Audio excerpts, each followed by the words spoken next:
Hi, my name is Caroline Bretherton, and I'm going to take you through a few of the recipes that we normally cook during our Get Cooking class here at Duke. Starting off with some Valentine's truffles.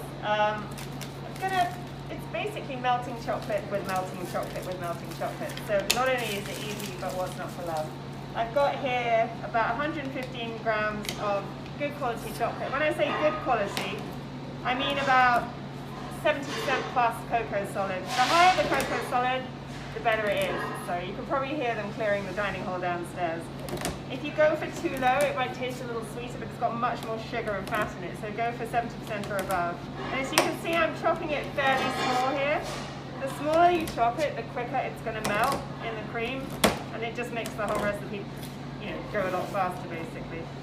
So it's about 115 grams. Basically, if you buy two 100-gram bars, the rest will go for the coating. You tip that into a bowl, which you've got sitting over, I don't know if you can see in there, about an inch or two of simmering water. You mustn't let the water touch the bottom of the bowl, because actually that will cause the chocolate to kind of set on itself. Immediately add a quarter of a cup of heavy whipping cream, it doesn't really matter what.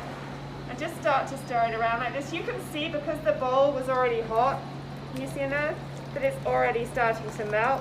What you want to do is keep it moving so it melts as quickly as possible and all of it touches the hot of the bowl. Everyone gets a bit touching the hot bowl, as it were, because the bits on the top are obviously cold, so you mix them through like that, and you can see it's going to take literally a couple of minutes. You can do this with white chocolate, but it takes it's a little trickier to get it to set hard because it's got so much cocoa fat in it. There's a kind of different ratio to this, but this one's fairly standard. It's one of the easiest things you can do, and perfect for Valentine's Day. You can make these the day before, present them to your loved ones on Valentine's Day.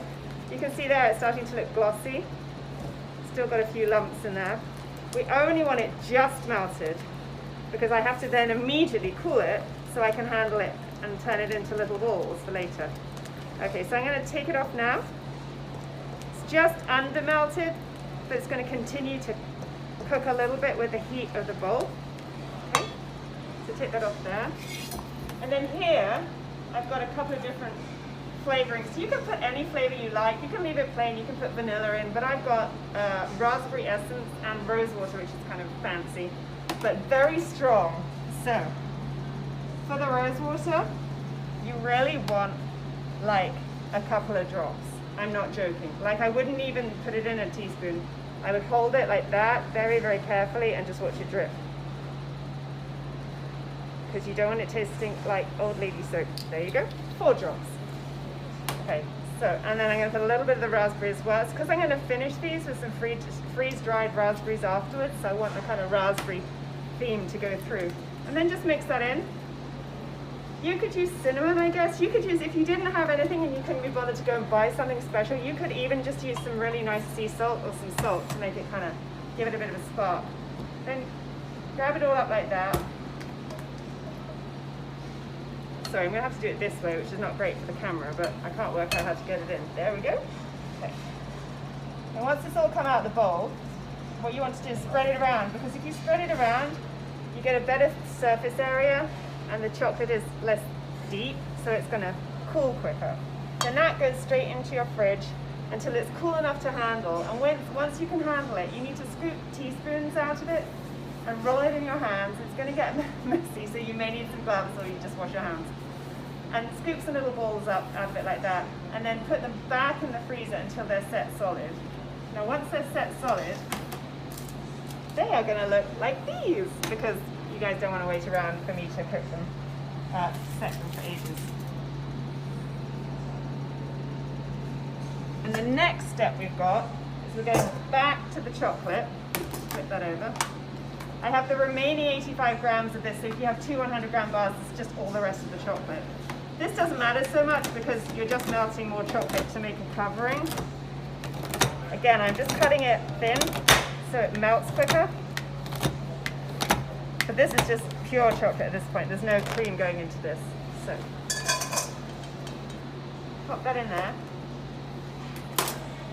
Go back in. You can use the same spatula as it's just all chocolate. And start melting it again. So in reality, this is several hours later because these have been in the fridge and the freezer. So you could make these days before, leave them in the freezer till you're ready, and then just take them out and dip them. Let's leave it like that, and I'm going to show you how we're going to finish them while that melts. So basically, we're just going to dip the truffles in the chocolate to give it that nice kind of finish to it, because at the moment, I don't know if you can see, but they look a little bit sort of lumpy and bumpy, which is, even by my standards, fine. So I've got here these organic freeze-dried raspberries. You can get any kind of freeze-dried fruit, but I thought I'd go with raspberries because I've got raspberry on the inside. So they're amazing, these. They're like light as a feather, look. They're just completely amazing. And what's even more amazing is you can just crush them like this and you make the most amazing powder. So check it out. So when the chocolate's melted and I can dip them, I'm going to dust them in this to finish so they look absolutely insane, the colour on that. Okay, so now the chocolate has melted, and as you can see, I've poured it into this tiny bowl, and there is a reason it's in a small bowl. I want to get some nice depth in the chocolate so that each truffle dips easily in it and it doesn't kind of swim around. You don't have to kind of turn it around it, so hopefully it should work. Get a plate, line it with some parchment paper, and take the truffle. Now there are several ways of doing this. I'm going to show you two. A nice thick wooden skewer if you've got one. I'm actually going to snap it off because I suddenly realized I'd have much better control if it was shorter than sort of standing right up here trying to toss it. So take a truffle, pierce it, you know, really well so it's gone in well, and then you dip it. Go around so it hits the sides like this, okay? So make sure it goes all the way around, right up to the stick there, so you have as little non-coverage as possible. That will be the underneath because of the way you sit it, so it doesn't matter 100% if it's not perfect underneath. It's not a, you know, chocolate shop. And take the truffle and put it on the edge of the plate and ease it off like this. Oh. And then use the stick to very carefully bring it down like that. That is perfect. Now what I want to do is immediately take the raspberry powder, because you want it to stick, and just dust it all over like that. And then you move on to the next one. It's very important not to touch these until they're set, because obviously they're going to go everywhere, but just keep on going until you've done all of them. Okay, here's number 2. Again, you let all the chocolate drip off there. Keep it moving slightly, otherwise you'll get a kind of peak where it's dripped off. And then take the plate and gently, oh, gently. The trouble is you need to stick the skewer quite far in to make sure it doesn't fall off in the chocolate as you're dipping, but then it's hard to get the skewer out again, so you need to kind of balance it. And then back for more of the raspberry. On for number 3. Wipe my hands. This is going to get messy, so that's fine. Tip the bowl slightly if the chocolate started to go down.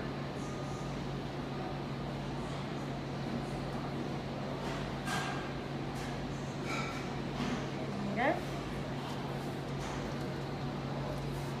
Okay, so I've finished the rest of the truffles off, and they've been in the freezer or fridge, either one. Obviously, if they're in the freezer to set, you need to bring them back into the fridge before you actually eat them. So now they're finished here, and they've set really well. I don't know if you can see those. Beautiful as they look, and fully fit for a Valentine's gift. And I'm going to pop them in these little boxes. We always do this when we do it in the class at GH with the students. It's just nice. You might as well finish them up. Obviously, if you don't have anything, it doesn't really matter. But if you have something cute, you can put them in. And you immediately have, although I don't think I can quite do this, so I'll just, there, that's it, do it like this. This is the part when you need a crafty person to actually put these boxes together. There, perfect.